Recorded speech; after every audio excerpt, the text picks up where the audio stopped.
আসসালামু আলাইকুম। আজকে একটা ছোটখাটো গল্প বলি আপনাদের। গল্পটা যদি বুঝতে পারেন, যারা ট্রেডিং করেন রেগুলার, তাদের অনেক উপকার হবে। খুব ছোটখাটো।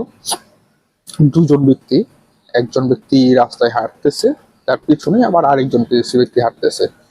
দুজনেই মামার বাসায় যাবে। তো পেছনের জন লোক সামনের জনকে জিজ্ঞেস করলো, ভাই আপনি কোথায় যাবেন? সামনের জন বললো যে, ভাই আমি মামার বাসায় যাবো। মানে পিছনের জন বলতেছে যে, আমিও ভাই মামার বাসায় যাবো, তাহলে চলুন একসাথে যাই। তো সামনের 50 কিলোমিটার পর্যন্ত তাদের একসাথে যাইতে হবে। তো 30 কিলোমিটার যাওয়ার পরে রাত হয়ে গেল গা। তো তারা তারপরও সেখানে একটা জায়গায় বসলো, গাছের নিচে বসলো। বসার পরে সেখানে আগে তৃতীয় আরেকজন ব্যক্তি আসলো। আসার পরে জিজ্ঞেস করলো, ভাই হারিকেন আছে, হারিকেন নিবেন নাকি? রাতের বেলা চলার জন্য আপনাদের অনেক উপকার হবে। তো প্রথম ব্যক্তিটা পকেট থেকে টাকা বের করে হারিকেনটা নিয়ে নিল। সে আর কিছু চিন্তা করলো না। আমার পিছনের জন চিন্তা করলো, হারিকেন নিব, হারিকেনটা নিলে তো আমার টাকা খরচ যাবে, হাতে নিয়ে এনে রাখতে হবে। আবার কখন মনে করেন যে সকাল হয়ে গেলে আবার হারিকেনটা আমি কি করুম। আবার মনে করেন যে সামনের জন যে হারিকেনটা নিতেছে, তাই সেটাই তো হয়ে গেছে গা। ওনার পিছনে পিছনে হাঁটুম, তাইলে আর আমার হারিকেন কিনতে হবে না, আমিও পৌঁছা যাবো গা মামার বাসা। তো সামনের ব্যক্তি হারিকেনটা কেনার পরে হারিকেনটার মধ্যে তেল ভরে সুন্দর করে আগুন জ্বালালো। তারপর হাঁটা শুরু করলো। পিছনের ব্যক্তি দেখে যে সামনের ব্যক্তি হাঁটা শুরু করলো, তো পিছনের ব্যক্তি তার পিছু পিছু হাঁটা শুরু করলো। তো 50 কিলোমিটার সামনে যে যাওয়ার পরে দুই দিকে দুইটা রাস্তা। মানে প্রথম ব্যক্তির নাম আমার বাসা হলো ডান দিকে, আর দ্বিতীয় ব্যক্তির মামার বাসাটা হলো বাম দিকে। তো তৃতীয় ব্যক্তি তো শুধু শুনছে যে মামার বাসা যাইবো, সে ভাইবা নিছে যে তার মামার বাসা আর প্রথম ব্যক্তির মামার বাসা মানে একই জায়গায়। সে ভাইবা নিছে, বা সেই নামের কারণে ভাবছে যে নাম যখন একই, তাহলে জায়গাও একই হবে। তো সেই প্রথম ব্যক্তি ডান ডান দিকে হাঁটা শুরু করলো, তখন দ্বিতীয় ব্যক্তি পেছন থেকে বললো, ভাই কোথায় যেতেছেন, কোথায় যেতেছেন? আমি আমার মামার বাসায় যেতেছি। বলেন কি আপনার মামার বাসা এইদিকে?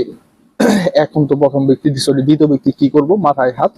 প্রথম ব্যক্তি তো চলে গেল গা, দ্বিতীয় ব্যক্তি অন্ধকারে বসে রইল। এমন সময় মাথার মধ্যে তো ভয়, যদি ডাকাত আসে তাহলে কি হবে, যদি চোর আসে, যদি ছিনতাইকারী আসে, যদি বিভিন্ন বাঘ হরিণ বা বিভিন্ন ধরনের হায়না শিয়াল নানান ধরনের প্রাণী আসে, তাহলে কি হবে? যদি ভূত আসে তাহলে কি হবে? বিষয়টা দিয়ে কি বুঝাইতে চাইছি সেই জিনিসটা এখন আমি বলি।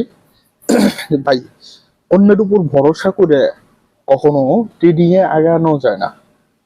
ক্রিপ্টোতে কখনোই আপনি অন্য আরেকজন মানুষের উপর ভরসা করে আগাইতে পারবেন না। আপনি যদি আগাইতে হয়, কমসে কম 50 থেকে 70% নলেজ আপনার থাকতে হবে, যাতে অন্য ব্যক্তি কি করতেছে সেটা জিজ্ঞেস করলো, সেটা বললো, যাতে আপনি কিছুটা বুঝতে পারেন। গতকালকে মার্কেট ডাউন খেয়ে গেছে গা। রাতের বেলা আমাকে একজন বলতেছে, ভাই দেখেন ই কয়েন টন কয়েনটা কত দিয়ে নিছিলেন? আমি ভাই আমি বেশি নিতে পারি না, আমার কাছে টাকা কম, আমি জাস্ট 4-5টা মতো নিচ্ছি, আমি 5.7 নিছি। বলতেছে যে এখন 6.8 আছে, তাইলে ভাই এটা আরো অনেক উপরে যাবে। তা আমি আর চিন্তা করলাম না, আমি চিন্তা করলাম যে 7-এ গেলেই আমি এটা সেল দিয়ে দিব। রাতের বেলা আমি সেল দিয়ে দিলাম 7-এ। যদি 7-এ আসে তাহলে বাইনাসে অটোমেটিক্যালি অর্ডার দিয়ে দিলাম, সেল হয়ে যাবে গা। সকালবেলা এখন ঘুম থেকে উঠে আইসা দেখি 5.5-এ আছে, 7-এ আর যায় নাই। সাথে সাথে আরেকটা সুই আমি 1.2-তে সেল দিয়ে দিছি এলাম, কিন্তু সেটা ভালো ভাগ্য ভালো আল্লাহর মতে সেল হয়ে গেছে গা। এখন আবার আরো ডাউন হয়ে গেছে গা। তো আমার একটা কয়েন সেল হয়ে গেল, আর একটা কয়েন আমার ওয়েটিং লিস্টে রয়ে গেল, এখন আবার আমার ওয়েট করতে হবে। তো এই বিষয়টা নিয়ে পরে আবার আরেকটা ভিডিওতে আলোচনা করবো, যেটা নিয়ে বলতে চাইছিলাম। আপনি যদি মার্কেটে থাকতে হয়, তাহলে আপনাকে শিখতে হবে, আরেকজনের ভরসায় চলা যাবে না। কখন মার্কেটে ম্যানুপুলেশন হইতেছে, কখন মার্কেট হঠাৎ করে আপ হইলো, কেন আপ হইলো, সেই জিনিসটা বুঝতে হবে। ভাই আপ হইতেছে তাহলে ইনভেস্ট করেন, ভাই ডাউন হইতেছে এক কাম করেন, ই করে দেন, সেল করে দেন। এই সব জিনিস ট্রেন্ড আছে না ভাই, দূরে থাকেন এসব থেকে।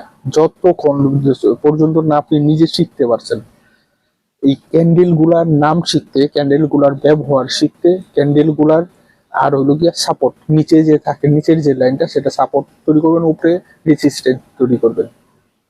তো এই জিনিসগুলো শিখতে 1 মাসের বেশি সময় লাগে না। একটা মাস প্রতিদিন 2 ঘন্টা করে সময় দেন, 1 ঘন্টা করে সময় দেন, 30 ঘন্টা, তাহলে দেখবেন যে শিখে ফেলছে। আর যদি ভাই অন্যের ভরসায় থাকেন, সবার লক্ষ্য এক না, আর এক একজনের লক্ষ্য এক এক রকম, এক একজনের ট্রেডিং এক এক রকম, আপনি তখন কুলায় উঠতে পারবেন না। অনেক সময় এমনও হয় যে বলতেছে ফিচারের কথা, আপনি ভাবতেছেন স্পটের কথা। তো আশা করি আপনাদের কি বুঝাইতে চাইছেন সেই জিনিসটা বুঝে গেছেন। টেলিগ্রাম চ্যানেলে অবশ্যই দয়া করে জয়েন করবেন। টেলিগ্রাম চ্যানেলে আমি অনেকগুলো এয়ার ড্রপ, যেগুলো নাকি আগামী 1 মাসের মধ্যে, সরি 1 বছরের মধ্যে লঞ্চ হবে, কয়েন পেয়ে যাবেন, টাকা পেয়ে যাবেন, সেগুলা সেরকম অনেকগুলার নাম দিছি। দয়া করে টেলিগ্রামে জয়েন করে থাকবেন, সেগুলাতে জয়েন হবেন, কিছু ছোটখাটো অ্যামাউন্ট তো ফ্রিতে পাইবেন, তাই না? তো আজকের ভিডিওটা এইটুকুই, যা বোঝাইতে চেয়েছিলাম, জানি না বুঝাইতে পারছি কিনা, বা আপনারা সেই ধরনের বুঝার মানসিকতায় আছেন কিনা। তো একটা জিনিস রিকোয়েস্ট পাই, শিখেন, শিখতে থাকেন, তারপরে লাইসে ইনভেস্ট করবেন। আসসালামু আলাইকুম, সবাই ভালো থাকবেন।